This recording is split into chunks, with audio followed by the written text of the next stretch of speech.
ఈ బిడ్డనే నాకు నీటి బుడగతో పాటు ఈ బిడ్డ ఉంది కడుపులో. డాక్టర్ అన్నారు నీటి బుడగతో పాటు ఉంది కాబట్టి ఈ బిడ్డ ఖచ్చితంగా చచ్చిపోతుంది, ఉండదు, మీరెవ్వరికి చెప్పుకోమాకండి అని చెప్పారు. నా దేవుడు ఎంత గొప్ప కార్యం చేశాడంటే, నేను ఒకటే ప్రే చేశా, యేసయ్యా నువ్వు ఇచ్చావంటే మంచిదే ఇస్తావు కదా, ఎందుకు ఇది ఇచ్చావంటే నీ వల్ల నా నామానికి గొప్ప పేరు రావాలి, నీ జీవితంలో నేను గొప్ప కార్యం చేయబోతున్నాను అని చెప్పాడు నా దేవుడు.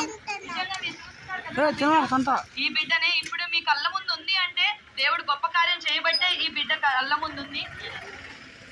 హల్లెలూయా. అంతేకాదు నాకు కరోనా వచ్చింది, 9th month లో కరోనా వచ్చింది.